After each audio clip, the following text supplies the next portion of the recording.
Okay, guys, we're going to get started. I'm really excited about today's topic, and I hope you are too. Whenever you hear this, I'd like for you to make certain afterwards that you get this into the hands of every person that you recruit, and as well as everyone that you can think of that's in your downline organization.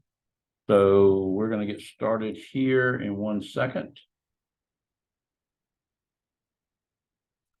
All right. Okay, guys, I'm going to talk to you about how David Allen Capital through Bank Breezy can really disrupt this funding industry. And to be an innovative disruptor, you got to do some things that haven't been done before.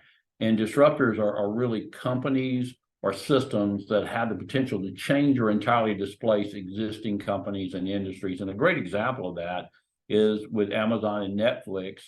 They began as new entrants in industries dominated by well-known established companies, and look how they are now. I mean, it's unheard of to walk into a household that doesn't have Netflix somewhere downloaded or doesn't use Amazon on a daily basis.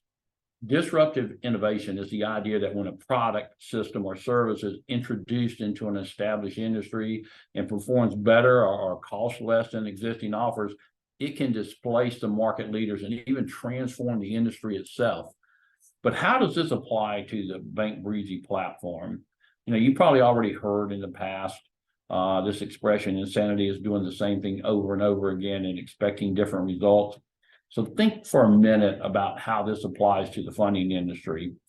Relying on strategies that have served this industry in the past is not the way to build your business in the future.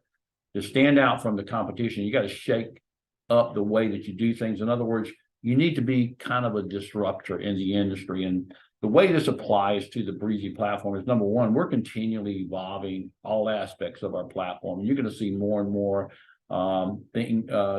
technology attached to it as the months go, as well as more and more innovative product services in the lending industry. To truly be considered a disruptor, however, it's not just enough to adopt a new mindset. You got to also adapt your business model and your company culture. And to do this, you need to create an atmosphere where creative, outside-the-box thinkers can thrive. And that's what we're trying to do here with the people that we bring on with us at Bank Breezy. The pandemic has changed the way that lenders have chosen to underwrite industry types and the risk of those industries. Lenders have now made internal decisions on what type of businesses they're going to fund, whether they want to have this type of business or that type of business, or they're going to specialize in this particular space of the market. They look at the percentage of revenue that they're going to use to determine what their funding amount. And I mean, they may only want to do 50%, they may want to do 200%. And how important the credit really is to the business owner. With all these credit repair companies and with the one particular bureau not updating like the other ones, the FICO scores, in my opinion, are becoming less and less a factor. But they still are in the industry. But I think more and more of the updated lender partners that we have are going to be looking at their own inside algorithms. But there's a host of factors when it comes to your client receiving funding that we got to look at.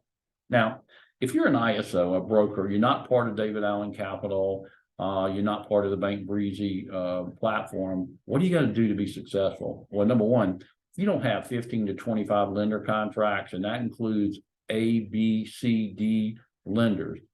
You're not going to be successful because everybody has their own little box that they work in. You can't using OnDeck as an example, good luck getting a contract with them. I actually had a lender partner call me and said, I've got a pretty good size ISO. They're not able to get a contract with OnDeck, and I was wondering if we could possibly tag team and let them come through your platform. So I'm getting more information about who that ISO is and that sort of information. But the A lenders are looking for incredible amounts of experience before they want to give you contracts, even the B lenders. And Anybody can go to the C and D lenders and get contracts, but you're going to find out in a few minutes what good are they? What are you're going to go out there and you're going to do that? But if you don't know this industry and understand who's going to make the offer for what type of business, you're pretty much playing behind an 8 ball. You have to have a multi-million-dollar insurance policy to protect yourself from cyber attacks, from lawsuits, from other brokers inside your organization. That's just to name a few things, and we already have that. We got that. Otherwise, we wouldn't even be contracted with OnDeck and their group of companies. You got to have a marketing and a submission platform. Well, we got all of that. And you got to know you got to have knowledge, that knowledge of the legal landscape that's updated every single week. I mean, we just had some new information come in about California in the last month. Guys, if you don't have that kind of information and you're out there working it blind, you're gonna get yourself in a bind, and it'll probably wind up being a big financial bind for you. Lender requirements of a broker or a small ISO group are as follows. The A and B lenders require product knowledge. You got to show them that you've been experienced at this. You got to have monthly minimum just to keep a contract with them. A history of success in the industry, your own submission and marketing platform, and of course, insurance coverage. We have all that. You may be able to go out yourself and get 3 to 5 lender contracts from various C and D lenders. However, you don't have their loyalty. You're going to run into many cases where they move your file from their particular funding platform to their boiler rooms in their back, their call centers. This happens all the time. It doesn't happen to us because we know the lenders that we got 17 preferred ones, and those are the ones that we try to submit most of them to, but we got over 50 lender contracts out there.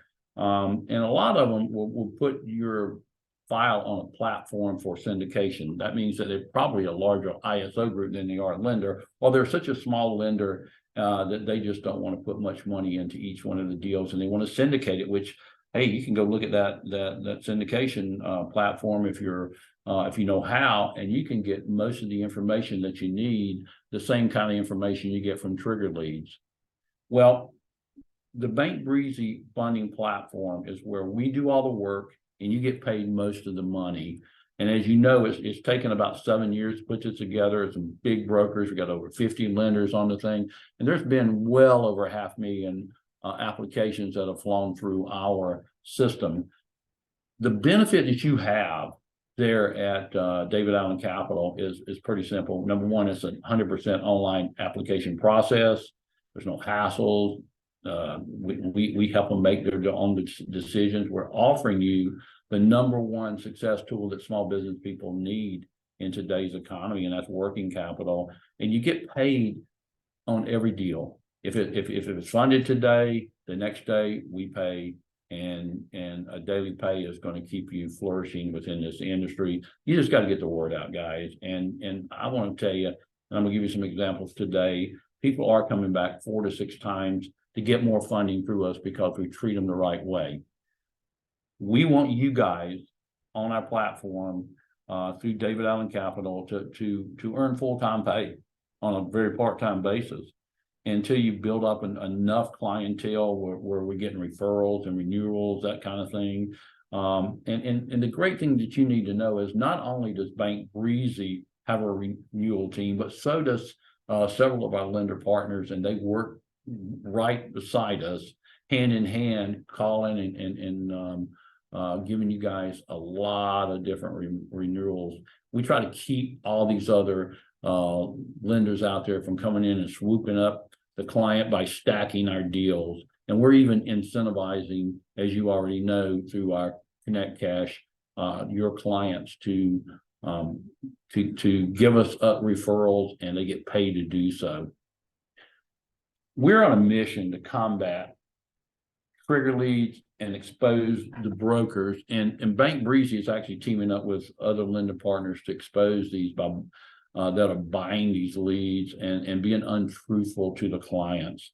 These Trigger Leads are either sold by one of the 3 top credit bureaus, well, the 3 credit bureaus that are out there, or they may come from a supposed lender In other words, you may be dealing with a company that's not really the main lender, and they take that and they may not want to work that file, or they work it and they can't do anything with it. They sell it to other people. So that's the unscrupulous things that are happening in this. Here's one of the things that happened with a bad actor just this week.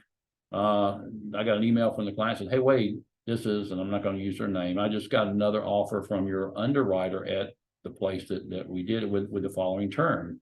Is it possible that that this company will provide you the same offer that the underwriter Matthew offered me?" I attached the numbers he sent me that your same lender offered directly from him. Also, the lender let you know.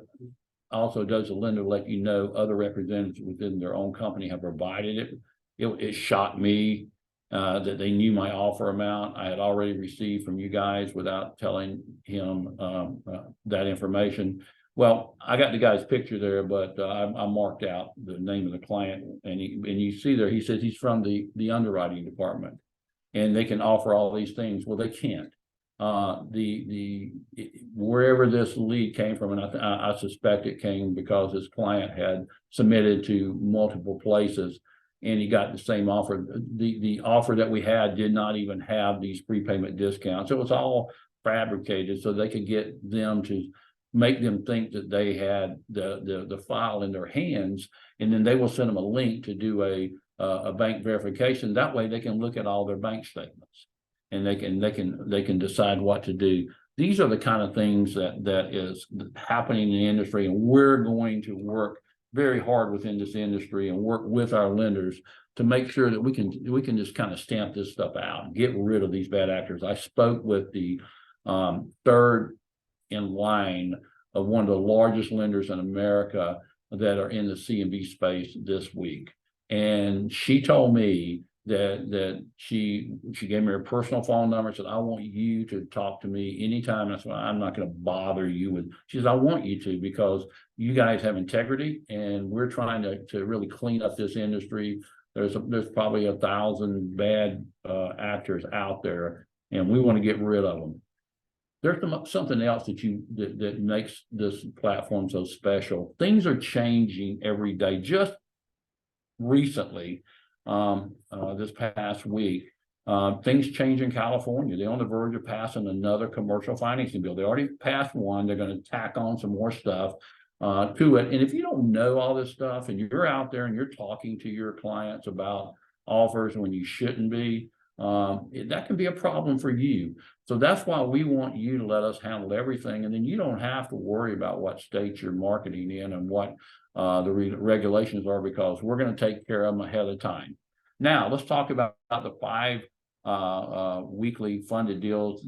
These are not, that doesn't mean that they're the top deals in because of the amount. It's just that this uniqueness of them. We got a nail salon in Alabama. They got another $45,000. This is the second renewal in 6 months with them. In other words, they got funded, then they got renewed, and now they got renewed again. And each time they've got another $10,000 or $12,000 more with better terms. The client wanted to expand their current space to include room for more employees. Then we had a medical allergy clinic in Washington, the state. They set up one of our new lines of credit programs for $100,000.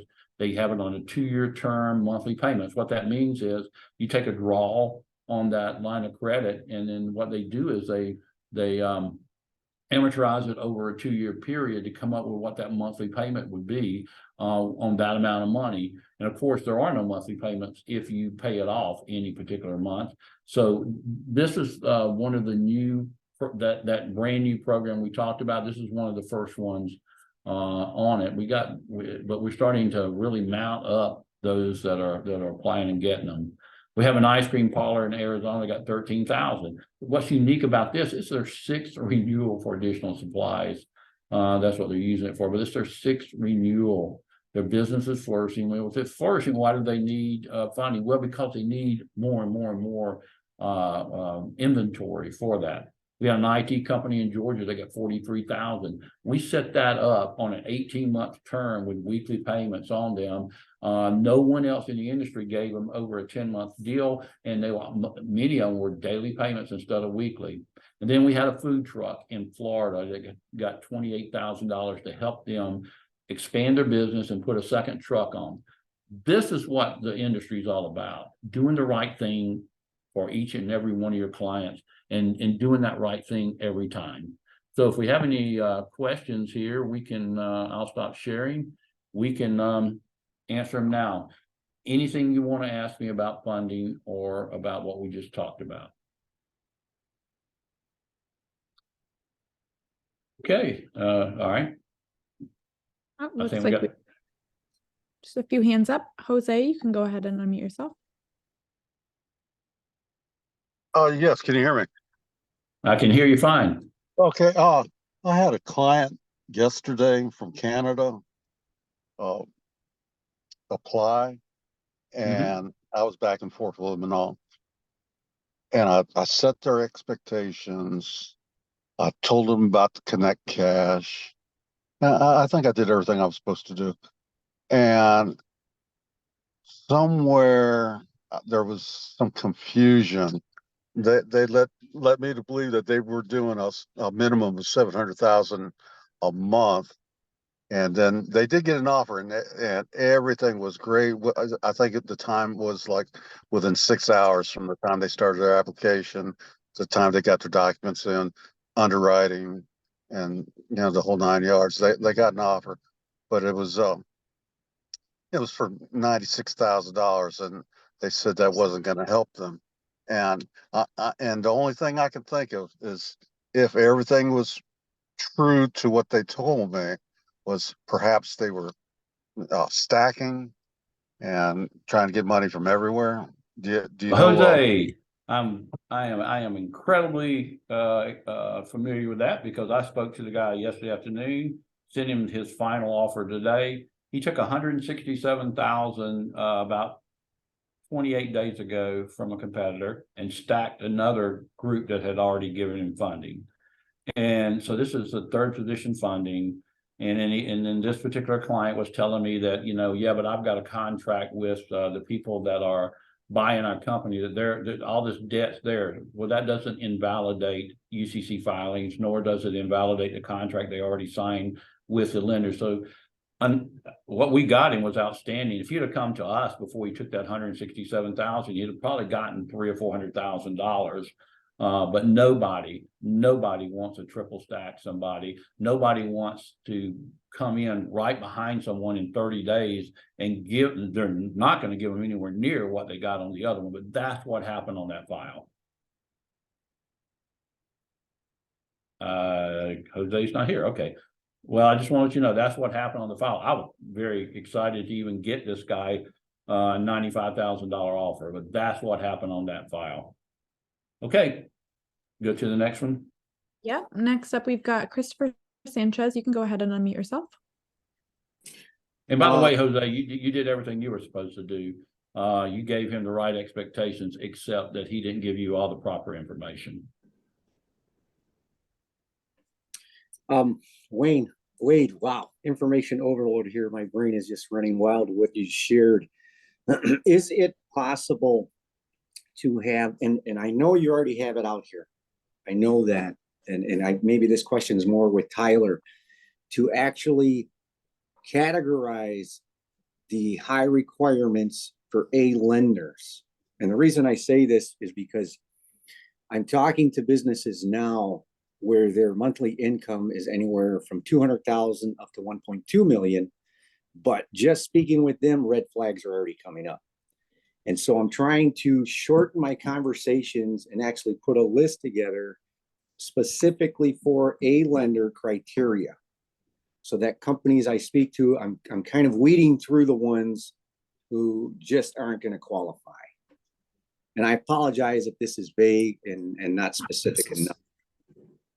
Well, it's specific enough. I mean, all I can tell you is that if they're not in one of the high risk industries like transportation, and if they are doing north of 50,000, they've got a credit score north of 660, closer to 675, then they're going to get anywhere from 100 to 200% of what they're doing on a monthly basis. I can tell you in our industry, you're not going to get hardly anyone to fund. I mean, I know they're saying we'll do 5 and 10 million. No, they won't. what they do is they tranche fund, and that's what we do.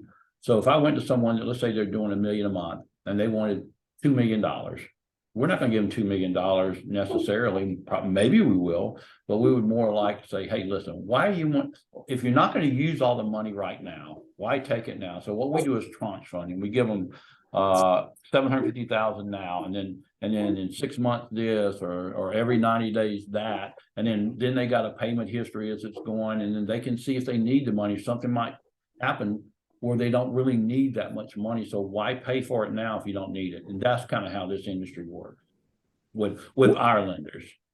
Would the electric auto industry that's emerging big here in southeastern Michigan, I'm speaking with a couple of companies. Yeah, we're not going to do the automotive industry.